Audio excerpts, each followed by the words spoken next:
Willpower Doesn't Work, Benjamin Hardy. Have you ever blamed yourself for not having enough willpower? Tried to change, resisted for a while, then gave in to old habits and concluded that the problem is you? The self-help culture often repeats that the secret is to want more, resist harder, try harder. But Benjamin Hardy offers the opposite view. Willpower is overrated and completely ineffective when it goes up against an environment that sabotages your intentions. If you live in a setting that pulls you down, resistance will be exhausting, and sooner or later, you'll give in. The solution? Change the environment. Don't try to force your way through it. The starting point of the book is simple yet profound. We are shaped by the conditions around us. Our discipline, motivation, and even our moral behavior depend less on character and more on context. This isn't an excuse, it's a key to understanding. Historian Will Durant, after studying millennia of history, concluded that it wasn't great men who shaped the world, but great circumstances. Necessity creates greatness, and it's the environment that sets the level of challenge, focus, and action in a person. Hardy claims that the belief in either absolute free will or total determinism is an illusion. None of us are completely free, nor are we absolute prisoners of circumstance. The truth lies in between. We can shape our environment, and by doing so, shape ourselves. An environment that promotes focus, energy, and intention allows you to act like your best self, even when you're not motivated. Meanwhile, a disorganized, toxic space filled with useless stimuli can destroy even the most well-meaning individual. The environment doesn't just influence, it defines us. The clothes you wear, the workspace you occupy, the energy of those around you, the sounds you hear, the apps on your phone. All of it is programming your mind. And if you don't design your environment intentionally, it will be designed for you, usually by forces that profit from your distraction. To illustrate this, Hardy uses a powerful analogy: flea training. Place fleas in a jar with a lid. They'll try to jump, hit the top, and eventually adapt. After a few days, remove the lid. They won't jump anymore. The physical barrier has become a mental one.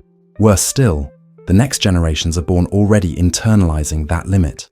Likewise, many of us internalize the limits imposed by our environment, culture, and family. But those limits aren't real. They've just been normalized. You don't need to beat these limits through effort. You need to dismantle the system that sustains them. This might mean changing your social circle, redesigning your workspace, removing visual and digital distractions, and establishing new rituals. Instead of fighting to become stronger, become someone with a smarter environment. Instead of resisting temptation, become someone who removed temptation from the equation.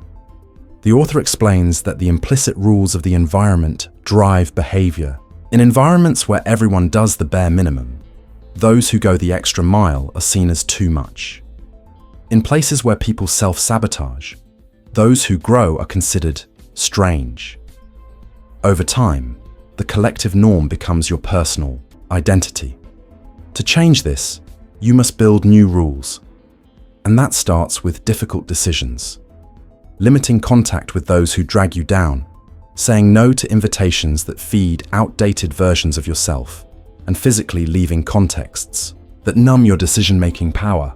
All this demands awareness, and the first move for someone who wants real change is to step away from the comfort zone, not with willpower, but with clarity of purpose.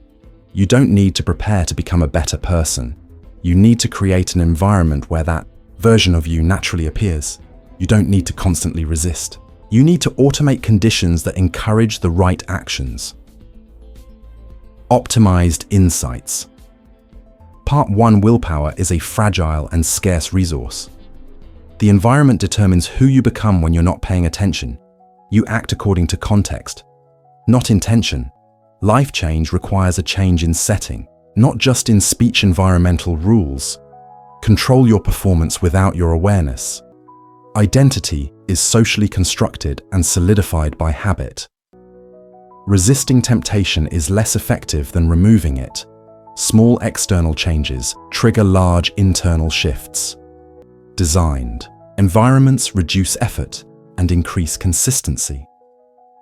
The standard of people around you defines your growth ceiling. Changing your environment is faster than changing your personality. You don't need to become a better person. You need to build the place where that version can thrive. Transforming your life without relying on willpower starts with one principle. The right environment removes the need for constant effort.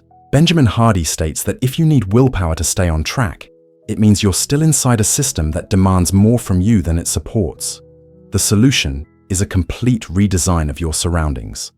The ideal environment is one where right actions become obvious, automatic, and sustainable. A setting that guides you to do the right thing without overthinking. Because overthinking opens the door to distraction, self-sabotage, and doubt. To accomplish this, the author proposes a practice called environmental enrichment. It means creating a setting that facilitates high-performance behavior and reduces the friction between intention and execution.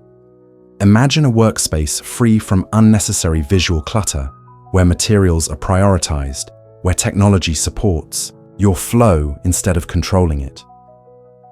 Imagine starting your day with a ritual that reconnects you to your purpose. No social media, no noise. Just writing, meditating, visualizing your goals. This isn't luxury. It's a strategic system. Hardy shows that a well-structured environment reduces the number of decisions you need to make. And the fewer trivial decisions you face, the more mental energy you have for what really matters. Choosing what to wear, where to sit, when to start, when to stop. All of this can be standardized. Life is built on patterns. Either you create them intentionally, or you'll be shaped by patterns designed by others. And most modern environments are built for distraction. If you don't fight this with structure, you'll be swallowed by functional chaos. One of the strongest strategies presented is the intentional use of peak experiences. These moments of clarity, motivation, or transcendence shouldn't be accidental. They can be designed. Small retreats, changes of scenery, scheduled pauses during the day to walk, breathe, reflect. It's not about escaping routine, but injecting it with perspective.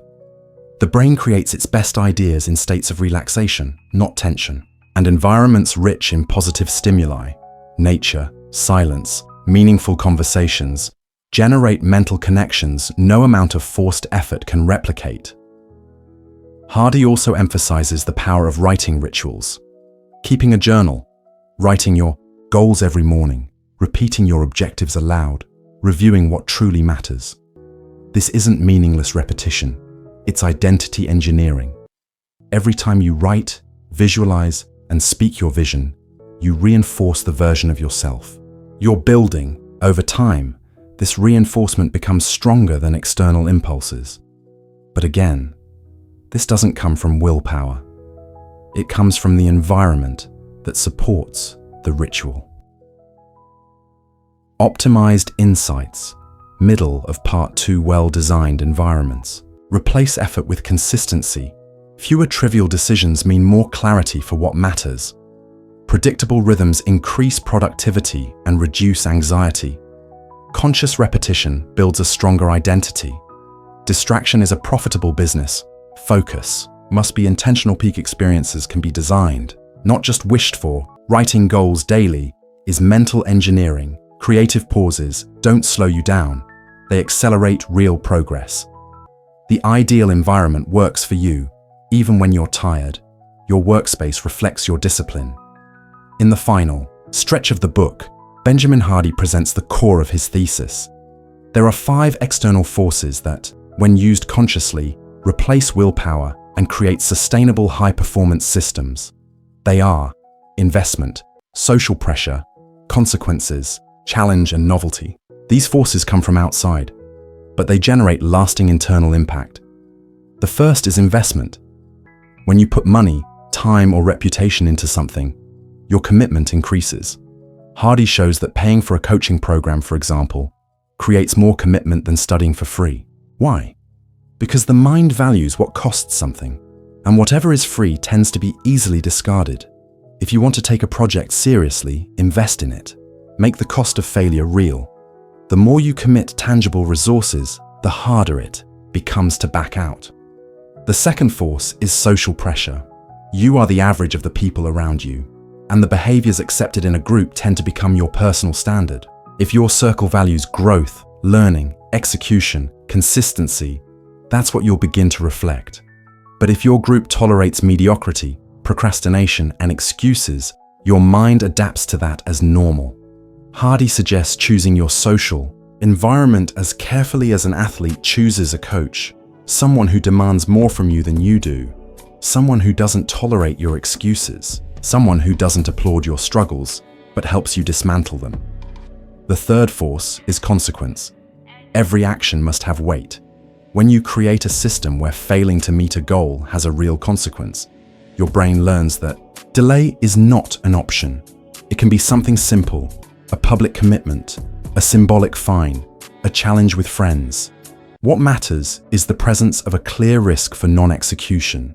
People who stay stuck for years often live in an environment without consequences. Nothing happens if they don't act, so they don't.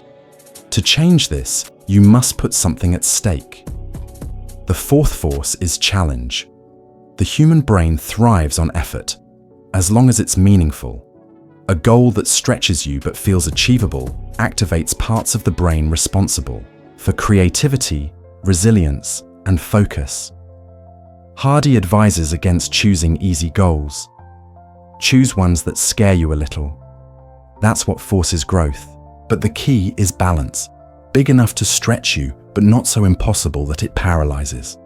Challenge is fuel, and boredom is the enemy of action. Lastly, there's novelty. The brain loves new stimuli.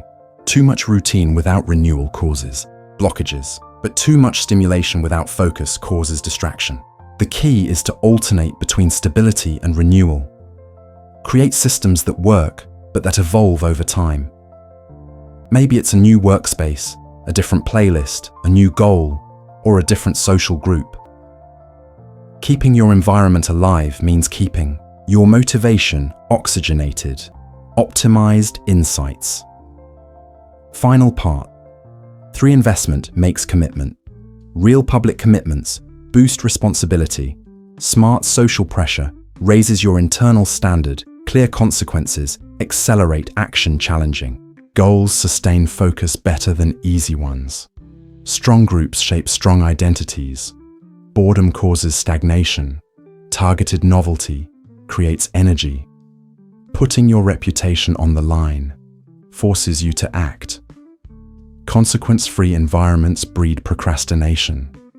Strategic alliances speed up personal transformation. Real change requires cost, time, energy, or sacrifice. Fresh stimuli, when well used, revive lost momentum. You don't need more willpower. You need a system that helps you do the right thing even when you're not at your best. Benjamin Hardy makes it clear, the environment shapes identity, and identity sustains behavior. If you want to take control of your life without relying on infinite internal strength, the path is to structure everything around you to push you in the right direction. And if this summary opened your mind, subscribe now to the Otimizado channel. Here, we turn good intentions into execution systems. Because those who build environment build the future.